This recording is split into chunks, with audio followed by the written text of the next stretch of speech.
Good morning, children. It is lesson 4, and we're going to learn about the mourning dove, another one of my favorites. I love to listen to them. When you hear the word dove, you probably think of a few things. Maybe you think of the familiar cooing sound they make. Or maybe you think of the dove as a symbol of peace or love. In Genesis chapter 8, verse 11, Noah released a dove to see if there was dry ground.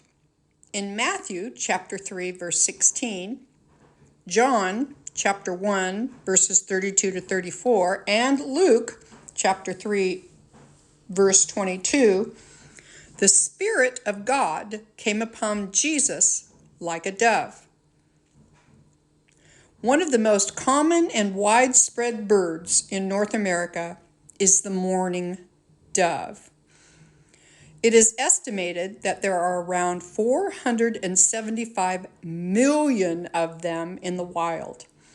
They are a hardy bird and can live year-round, even during the winter, though unless there's a bird feeder nearby, most Canadian and northern birds will migrate further south to winter, where food is more plentiful. All right, you guys, this is an activity break.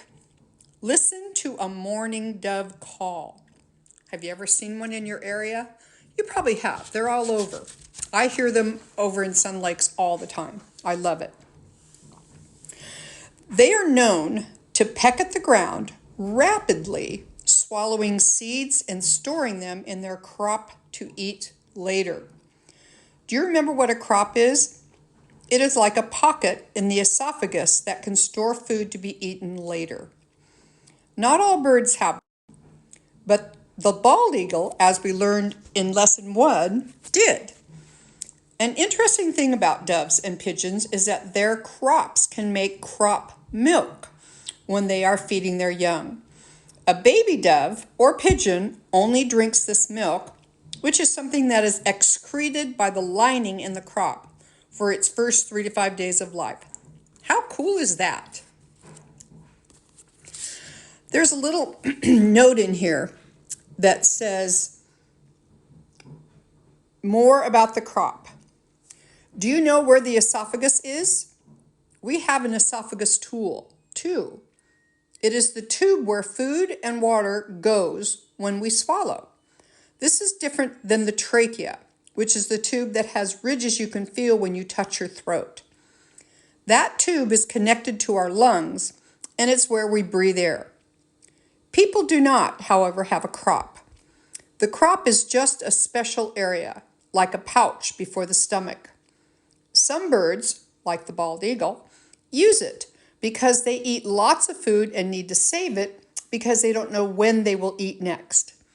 But birds like pigeons and doves use it more because they are in such danger when they are finding food on the ground. They need to eat very quickly and save it for when they are safely perched away from predators. Now, what do mourning doves look like?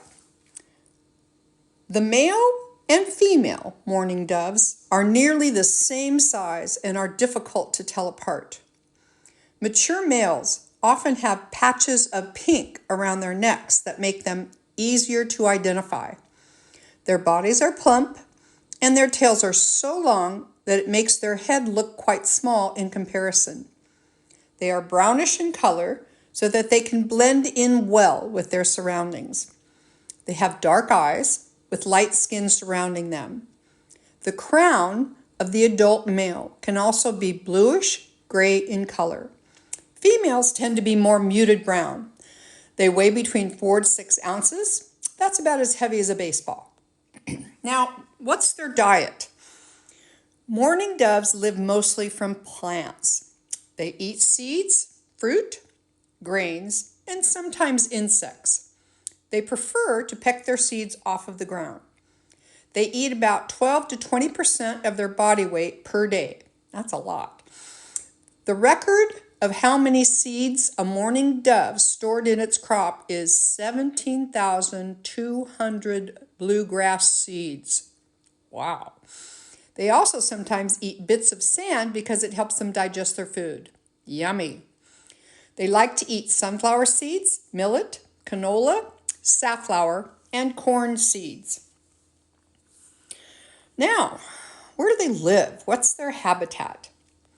Mourning doves live in all sorts of habitats, from prairies and cities to grasslands and even deserts.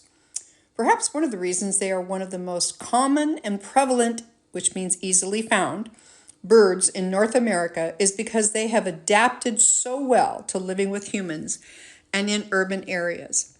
They build their nests in cities, in buildings or roofs, and near populated areas, as well as in the wild.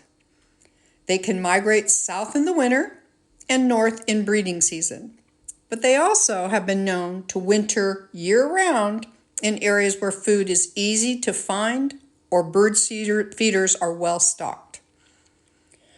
Now, how long do they live? What's their life cycle? Mourning doves are monogamous. That means they, at least for the entire breeding season and sometimes for life, they stay together. Males attract females with various calls and movements. If the female chooses him, he takes her to a potential nest site. Just like choosing a house, the female has the final say on whether she approves or not. The male brings her supplies and she builds the nest. Sometimes they even use old nests of other animals. But once the nest is built, the female lays 2 white eggs and incubates them for 14 to 15 days. Both parents help incubate the eggs and take turns so that the eggs are never left unattended. Once the babies are born, they're called a squab or a chick. The parents feed it crop milk. Remember, it's that special liquid they regurgitate for the first 3 to 5 days. After that, they add seeds to their diet. Both parents care for and feed the young. After about 2 weeks, the fledgling birds leave the nest and stay close to home. Dad spends about 15 days or so teaching them and protecting them before they are ready to leave. At about 3 months old, the young doves are ready to find a mate. An adult mate is called a cock, and a female is called a hen. The oldest recorded mourning dove was 30 years and 4 months old, though most of them don't live longer than about 1 to 2 years. Why are there so many? Well, mourning doves can have up to 6 broods in a year, which is part of the reason there are so many of them across the continent. However, mortality, which means death, rates are very high due to hunting, parasites, predators, and disease. 60 to 70% of the population dies each year, which means they need to reproduce quickly. Okay, kids, look to Mom. Students, it's time to work in your notebooks. This is Granny Patty signing off for Lesson 4 today. We'll talk soon. I love you.